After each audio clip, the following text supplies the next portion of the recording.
अंतरिक्ष के माध्यम से अंतहीन रूप से तैरते हुए एक विशाल मेगा स्ट्रक्चर की कल्पना करें। एक दिन मानव पृथ्वी से कई सौ किलोमीटर दूर एक कक्षीय बस्ती पर कब्जा कर सकता है। शायद मनुष्य चंद्रमा के करीब या मंगल से परे मुख्य क्षुद्रग्रह बेल्ट में बसेंगे। यदि मनुष्य कभी अंतरिक्ष में प्रवास करते हैं तो हमारी बस्ती कैसी दिखेगी और हम जीवन की अंतिम सीमा में कैसे नेविगेट करेंगे। एक अंतरिक्ष उपनिवेश को अंतरिक्ष की कठोर परिस्थितियों का सामना करना पड़ता है, लेकिन उसे मानव उपनिवेशवादियों की पीढ़ियों के लिए एक सुरक्षित और आरामदायक वातावरण भी बनाना चाहिए। किसी भी आवास में भोजन, पानी, सांस लेने योग्य हवा और चिकित्सा आपूर्ति के पुनपूर्ति योग्य स्रोत होने चाहिए और इसे कृत्रिम गुरुत्वाकर्षण उत्पन्न करने के लिए घूमना चाहिए। हालांकि वैज्ञानिक अनिश्चित है कि हमें कितने गुरुत्वाकर्षण की आवश्यकता है। अंतरिक्ष उपनिवेशवादियों को भी सौर विकिरण से सुरक्षा की आवश्यकता है। सूर्य आवेशित कणों की एक सतत धारा छोड़ता है जिसे सौर हवा कहा जाता है और सौर कण घटनाओं के रूप में ज्ञात घातक विस्फोटों में रुक कर हमला करता है। गांगे ब्रह्मांडीय किरणों और वैन एलेन बेल्ट में फंसे आवेशित कणों से और अधिक विकिरण किसी भी अंतरिक्ष कॉलोनी के रहने वालों को खतरे में डाल सकता है। अंतर्राष्ट्रीय अंतरिक्ष स्टेशन या ISS के निर्माण के दौरान वैज्ञानिकों ने इनमें से कुछ बाधाओं को दूर किया है। 1998 में इसका पहला मॉड्यूलर टुकड़ा पृथ्वी की कक्षा में लॉन्च किया गया। अगले 13 वर्षों में अंतर्राष्ट्रीय अंतरिक्ष यात्रियों और इंजीनियरों ने पृथ्वी से लगभग 400 किलोमीटर ऊपर एक माइक्रोग्रेविटी अनुसंधान प्रयोगशाला बनाई। ISS हर 90 मिनट में हमारे ग्रह की परिक्रमा करता है, लगभग 28,000 किलोमीटर प्रति घंटे की उड़ान भरता है। 20 से अधिक वर्षों के लिए ISS ने अंतरिक्ष यात्रियों की टीमों को सुरक्षित रूप से समायोजित किया है और अब तक का सबसे लंबा रहने योग्य अंतरिक्ष स्टेशन बना हुआ है। ISS स्थायी आत्मनिर्भर आवास नहीं है, न ही ये स्केलेबल उपनिवेशीकरण के लिए एक आरामदायक वातावरण प्रदान करता है। अंतरिक्ष यात्री तंग गलियारों में रहते हैं और वैक्यूम पैक या फ्रीज सूखे भोजन पर जीवित रहते हैं। इस चुनौतीपूर्ण अलग-थलग वातावरण में अंतरिक्ष यात्री चिंता और अवसाद जैसी सामाजिक और मनोवैज्ञानिक समस्याओं के प्रति अतिसंवेदनशील होते हैं।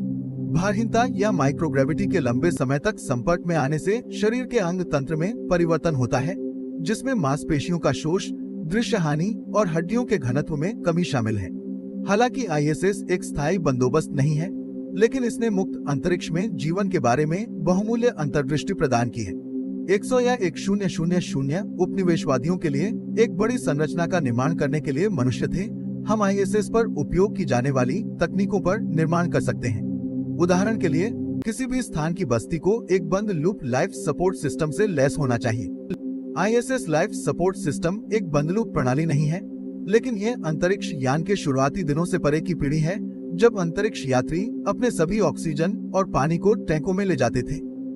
इन वर्षों में इसने पर्यावरण नियंत्रण और जीवन समर्थन प्रणाली या इक्लस के लिए एक परीक्षण मंच के रूप में कार्य किया है, जो पानी का पुनर्चक्रण करता है, तापमान बनाए रखता है और रहने योग्य केबिनों को हवादार करता है। 2 उपकरण पानी के विद्युत अपघटन द्वारा ऑक्सीजन उत्पन्न करते हैं, जबकि कार्बन डाइऑक्साइड और अन्य वाष्पशील गैसों को अवशोषित करके अंतरिक्ष में भेज दिया जाता है। पिछले कुछ वर्षों से यूरोपीय अंतरिक्ष एजेंसी एक अलग जीवन समर्थन प्रणाली का परीक्षण कर रही है, जो ऑक्सीजन बनाने के लिए इस पर लगभग 50% CO2 संसाधित करती है। अभी भी नया जर्मन वैज्ञानिकों द्वारा निर्मित एक फोटोबायोरिएक्टर CO2 का उपभोग करने और प्रकाश की उपस्थिति में ऑक्सीजन छोड़ने के लिए प्रकाश संश्लेषक शैवाल का उपयोग करता है। ये प्रणाली बायोमास का उत्पादन भी करती है। ये प्रदर्शित करती है कि कैसे भविष्य के जीवन समर्थन प्रणाली अंतरिक्ष यात्रियों को पुनपूर्ति योग्य भोजन की आपूर्ति कर सकते हैं। फिर भी न केवल आपातकालीन भंडारण के लिए, बल्कि स्पेससूट में उपयोग के लिए भी कुछ ऑक्सीजन पृथ्वी से टैंकों में आनी चाहिए। वर्तमान में ISS स्पेसवॉक पर अंतरिक्ष यात्रियों का समर्थन करने के लिए उत्पन्न ऑक्सीजन पर दबाव नहीं डाल सकता है। स्टेशन नाइट्रोजन के नियमित शिपमेंट पर भी निर्भर करता है, जो केबिन की हवा में सबसे प्रचुर गैस है। नासा के प्रोजेक्ट आर्टेमिस की तरह भविष्य की अंतरिक्ष उड़ानें अंतरिक्ष यात्रियों को अंतरिक्ष में और आगे ले जाएंगी। जीवन समर्थन प्रणालियां वृद्धिशील रूप से आगे बढ़ेंगी। नई प्रणालियां पृथ्वी जैसा चक्र उत्पन्न कर सकती हैं, जो अंतरिक्ष यात्रियों और अंततः अंतरिक्ष उपनिवेशवादियों के लिए सांस लेने वाली हवा और पुनपूर्ति योग्य भोजन प्रदान करती है। यदि हम एक कुशल बंदपाश प्रणाली डिजाइन करते हैं, तो वैज्ञानिक मुक्त स्थान में एक बड़ी कॉलोनी का समर्थन करने में सक्षम निवास स्थान का निर्माण कैसे कर सकते हैं?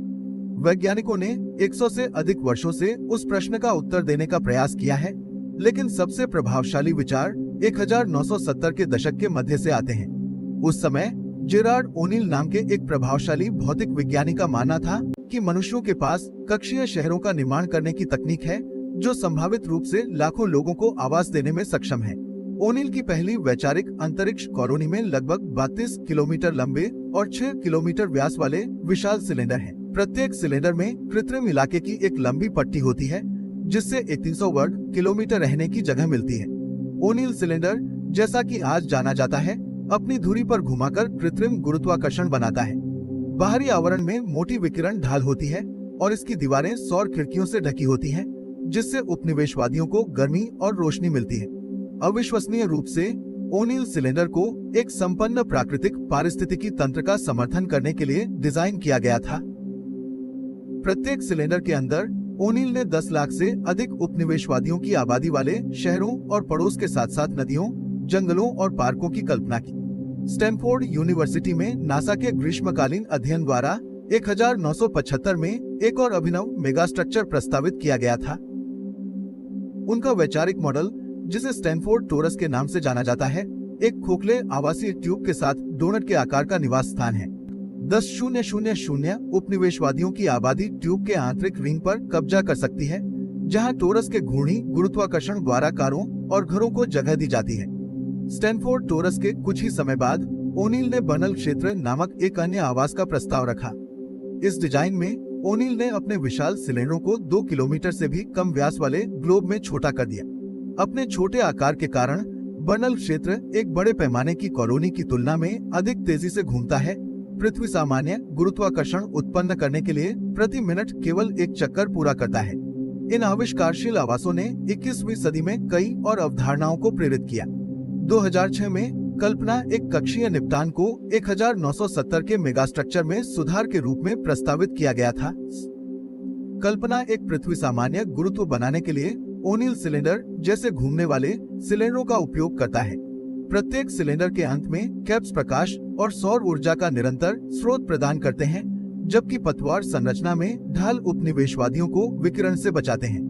दुर्भाग्य से कुछ संगठनों के पास अंतरिक्ष कॉलोनी के लिए सामग्री बनाने या परिवहन करने के लिए संसाधन होते हैं, यहाँ तक कि एक हल्का या कॉम्पैक्ट भी। इस प्रकार वैज्ञानिकों ने निर्माण और परिवहन की लागत को कम करने के लिए अभिनव समाधान प्रस्तावित किए हैं। यदि मनुष्य चंद्रमा के पास एक कॉलोनी का निर्माण करते हैं, तो हम सस्ते में चंद्र रेजोलिथ से संरचनाओं का निर्माण कर सकते हैं। 3D प्रिंटिंग तकनीक का उपयोग करके चंद्रमा से मुक्त स्थान में एक निर्माण स्थल पर छोड़े गए कच्चे माल को दीवारों, खिड़कियों और मशीनों में इकट्ठा किया जा सकता है। मुख्य क्षुद्रग्रह बेल्ट में निर्मित कॉलोनियों के लिए मनुष्य पास के क्षुद्रग्रहों और बौने ग्रह सेरेस से संसाधनों की कटाई कर सकते हैं। हमारे पास अंतरिक्ष में एक संरचना स्थापित करने की तकनीक हो सकती है, लेकिन इसकी संभावना नहीं है कि आने वाली शताब्दी में मनुष्य एक किफायती और पुनर्पूर्ति योग्य निवास स्थान बनाएंगे। हालांकि नए अतिकुशल डिजाइन अंतरिक्ष उपनिवेशीकरण की ओर मानवता के धक्का को तेज कर सकते हैं। आज हमारा समाज काफी हद तक पृथ्वी से बंधा हुआ है, लेकिन कल हमारे वंशज सितारों के बीच रह रहे होंगे।